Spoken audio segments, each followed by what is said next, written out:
Welcome students in the some basic concept of chemistry. तो last video में हमने बात की थी कि टेम्परेचर को कैसे मेजर किया जाए। तो टेम्परेचर को मेजर करने के लिए बेसिकली 3 यूनिट्स मैंने आपको बताई थी। एक तो है डिग्री सेल्सियस, डिग्री फ़ारेनहाइट और केल्विन। तो डिग्री सेल्सियस और केल्विन में जो रिलेशन होते हैं वो हम 9th क्लास में पढ़ चुके हैं।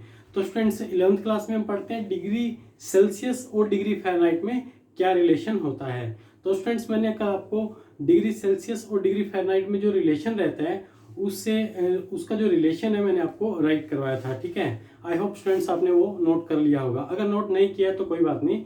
तो अभी हम उससे रिलेटेड एक न्यूमेरिकल करेंगे। उस न्यूमेरिकल से आपका कंसेप्ट जो है बिल्कुल अच्छे से आपको समझ में आ जाएगा।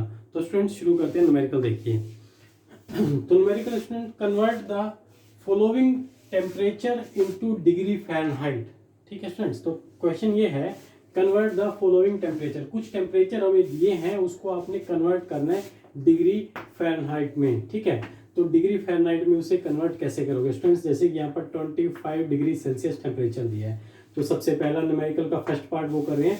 देखिए यहाँ पर 25 डिग्री सेल्सियस टेम्परेचर दिया है जो कि रूम टेम्परेचर होता है, स्टैंडर्ड रूम टेम्परेचर हम इसे कहते हैं। तो इस रूम टेम्परेचर को हमने डिग्री सेल्सियस में डिग्री फ़ारेनहाइट में हमें कन्वर्ट करना है। ठीक है, अगर इसे केल्विन में कन्वर्ट करें तो स्टूडेंट्स आपको पता है कि 25 डिग्री सेल्सियस को केल्विन में कन्वर्ट करना तो उसमें 273.15 हम ऐड कर देंगे तो क्या हो जाएगा, वो केल्विन में कन्वर्ट हो जाएगा। ठीक है, लेकिन उसे डिग्री फ़ारेनहाइट में कन्वर्ट करना है तो उसके लिए आपको एक फॉर्मूला पुट करना होगा। वो फॉर्मूला सब बच्चों को याद होना चाहिए। तो स्टूडेंट्स देखिए 25 डिग्री सेल्सियस टेम्परेचर को हम डिग्री फ़ारेनहाइट में कैसे कन्वर्ट करेंगे।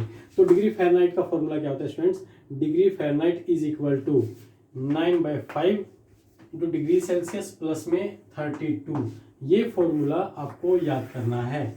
ठीक है स्टूडेंट्स, अगर ये फॉर्मूला आपको याद है तो ये न्यूमेरिकल आप इजीली कर सकते हैं। तो देखिए स्टूडेंट्स यहाँ पर degree Fahrenheit is equal to 9/5 into degree Celsius plus में 32।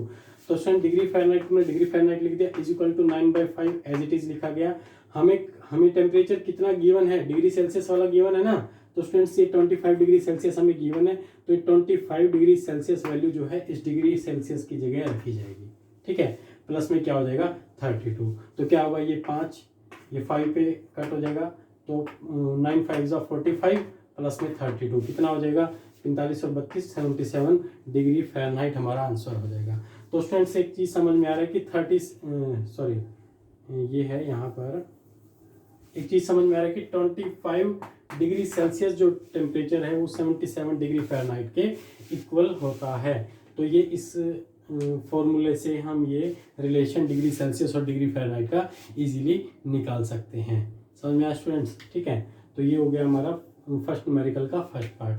सेकेंड पार्ट कैसे सोल्व करेंगे, तो स्टूडेंट सेकेंड पार्ट में क्या करना है आपको। सेकेंड पार्ट में देखिए 37 डिग्री सेल्सियस आपको ह्यूमन बॉडी टेम्परेचर दिया गया है। ठीक है, ऐसे जनरली अगर देखा जाए जो डॉक्टर जो हैं वो क्या करते हैं, टेम्परेचर जो होता है ना बॉडी का जो टेम्परेचर होता है जब फीवर रहता है टेम्परेचर जो है ना वो डिग्री फ़ारेनहाइट में ही बताते हैं, लेकिन यहाँ पर मैंने 37 डिग्री सेल्सियस में लिखा है तो इसको डिग्री फ़ारेनहाइट में कन्वर्ट करना है तुम्हें। ठीक है, तो डिग्री फ़ारेनहाइट में कन्वर्ट करने के लिए क्या करेंगे, हम डिग्री फ़ारेनहाइट वाला फॉर्मूला पुट कर देंगे।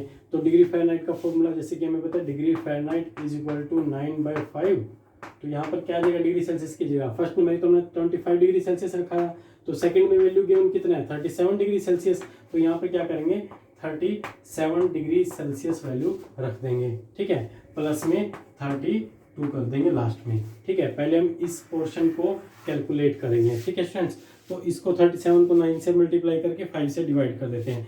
तो ये इसको जैसे आप कैलकुलेट करोगे तो आपका जो आंसर आएगा वो आएगा 66.6। ठीक है, ये वैल्यू जो है पॉइंट्स में आएगी। ठीक है, इसको कैलकुलेट करने के बाद वैल्यू जो है हमारा ये आता है degree Fahrenheit is equal to 66.6। Plus में क्या करना है हमें 32 और ऐड कर देने हैं। तो स्टूडेंट्स आपका वैल्यू कितना आएगा, यहाँ पर आपका वैल्यू हो जाएगा degree Fahrenheit is equal to कितना हो जाएगा 98 पॉइंट कितना हो जाएगा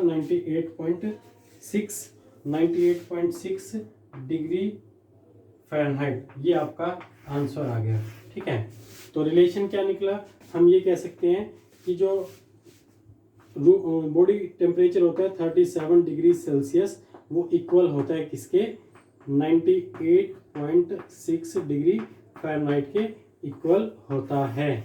तो ये रिलेशन आ गया, ठीक है। अच्छा, अगर आप केल्विन में कन्वर्ट करना चाहें तो क्या करोगे, डिग्री सेल्सियस के अंदर क्या ऐड कर दोगे, उसमें 273 ऐड कर देंगे, 273.15 डिग्री केल्विन ऐड कर देंगे तो क्या हो जाएगा, उसका केल्विन में कन्वर्ट हो जाएगा। ठीक है स्टूडेंट्स, तो अभी केल्विन की बात नहीं करें, हमें डिग्री सेल्सियस और डिग्री फ़ारेनहाइट का रिलेशन जो है वो समझना था।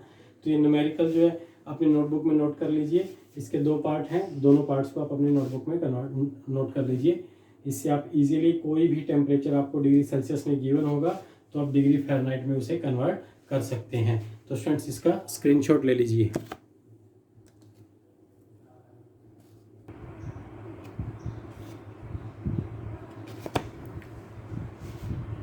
तो स्टूडेंट्स आपको कुछ प्रीफिक्सेस दिखाई दे रही हैं एसआई सिस्टम में जो यूज़ की जाती है, मतलब एसआई यूनिट्स जो होती हैं उसमें कुछ प्रीफिक्स यूज़ किए जाते हैं।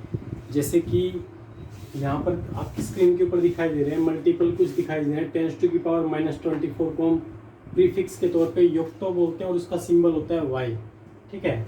इस तरह से 10⁻21 को हम जेक्टो बोलते हैं जिसका सिंबल होता है z, स्मॉल z। 10⁻18 को एटो बोलते हैं जिसका सिंबल होता है a। 10⁻15 को हम फेम्टो बोलेंगे जिसका सिंबल होगा f। इस तरह से 10⁻⁻12 को हम पीको बोलते हैं, पिकोमीटर सुना है ना, ये तो आपके ये तो आपसे वाकिफ हो गई इससे। तो 10⁻⁻12 को पीको बोलते हैं, पिकोमीटर सुना होगा, ठीक है। उसके बाद 10⁻⁻9 इसको हम नैनो बोलते हैं जिसका सिंबल होता है स्मॉल n, ठीक है। इस तरह से 10⁻⁻6 को माइक्रो बोलते हैं जिसका सिंबल होता है स्मॉल m। तो माइक्रो भी आपको अच्छे से लर्न रखना। जो मोस्ट इम्पोर्टेंट है वो मैं आपको बॉक्स में बंद कर रहा हूँ यहाँ पर, ठीक है। तो उनको जरूर लर्न कर लेना, ठीक है। याद तो सभी करनी है लेकिन that is the most important, ठीक है। 1 2 3, ठीक है। 10⁻⁻2 centi, this is also most important. तो ये मोस्ट इम्पोर्टेंट जो है ये सेंटी हो गया, ठीक है।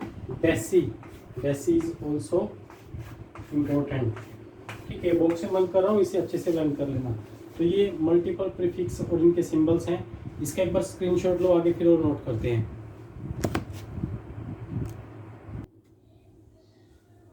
तो फ्रेंड्स हम प्रीफिक्स देख रहे हैं एसआई सिस्टम में, जो नेम से पहले जो यूज़ किया जाता है उन्हें हम प्रीफिक्स कहते हैं। तो कुछ एसआई यूनिट्स हमारी होती हैं जिसे हम इंटरनेशनल सिस्टम से सेट किया है, जिसने इंटरनेशनल सिस्टम ने उसे अरेंज कर रखा है। तो उनके प्रीफिक्स कैसे बोले जाते हैं तो ध्यान दीजिए। जैसे कि 10 को प्रीफिक्स में डेका बोला जाता है। जैसे कि आपने 10th क्लास में पढ़ा होगा कार्बन कंपाउंड्स चैप्टर, उसके अंदर आपको जैसे कार्बन की काउंटिंग जब हम करते थे तो बोलते थे मेथ एथ प्रोप ब्यूट पेंट हेग्स, है ना। तो उसी तरह से जैसे हेग्स 6 को बोला जाता था, उसके बाद हेप्ट जो है 7 को बोला जाता, ओक्ट जो है 8 को बोला जाता था, नॉन जो है 9 को बोला जाता था, डेक जो है वो 10 को बोला जाता था। तो 10 को डेका बोला जाता है तो उसका सिंबल होता है डी, ठीक है स्टूडेंट्स। तो ये पीछे जो मैंने लिखे थे ना उसमें शायद छोटा सा एरर हो गया होगा, मुझे जैसे लग रहा है, ठीक है। 10⁻⁻6 को माइक्रो बोलते हैं और इसका सिंबल जो होता है ना ऐसे न्यू टाइप का होता है, यू टाइप का शेप इस तरह का रहता है, ठीक है। तो इसको एक बार चेक कर लेना। आई होप थोड़ा सा गलत हुआ है कहीं ना कहीं इसके नेम या सिंबल में जो पीछे अभी आपने नोट किए हैं। और 10⁻⁻5 को मिली बोलते हैं जिसका सिंबल रहता है वो एम रहता है, ठीक है। तो इधर देखिए 10⁻2 को हम क्या बोलते हैं, हेक्टो बोलते हैं। 10⁻2 को क्या बोलते हैं, हेक्टो, जिसका सिंबल होता है एच, ठीक है। उसके बाद बात करें 10⁻3 को हम किलो बोलते हैं। 10⁻ को हम किलो का सिंबल होता है के। तो ये बहुत इंपॉर्टेंट है और इसको आप इजीली समझो एक बार, ठीक है। इसको 10⁻3 को किलो क्यों बोलते हैं, तो 10⁻3 का मतलब क्या है, 10⁻3 का मतलब है 10 to 10 into 10, ठीक है। तो कितना हो गया 1000, ठीक है। कितना हो गया 1000, ठीक है। अब देखिए क्या बोला जाता है कि 1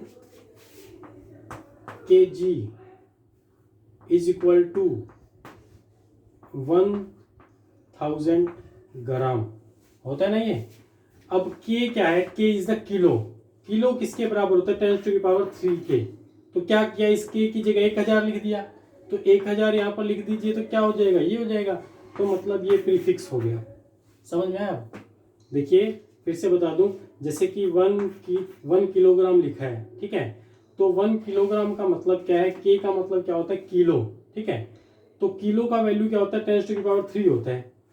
अब 1 kg को कैसे लिख सकते हैं, जी के की जगह वैल्यू पुट क्या कर देंगे, 10⁻3। तो 10⁻3 क्या होता है, 1000। तो 1000 यहाँ पर लिख दीजिए, तो क्या हो जाएगा, 1 kg इक्वल टू 1000 ग्राम। बात तो वही है, हरी बात समझ में। तो ये मेन रिलेशन होता है। तो हम ऐसे रटने की जरूरत नहीं है हमें कि भाई 1 किलो 1000 ग्राम के बराबर होता है। तो आपको उसके पीछे कंसेप्ट भी बताना चाहिए कि भाई ऐसा क्यों है, ठीक है। तो इसका रीजन जो है ये होता है क्योंकि किलो का वैल्यू 10⁻³ होता है।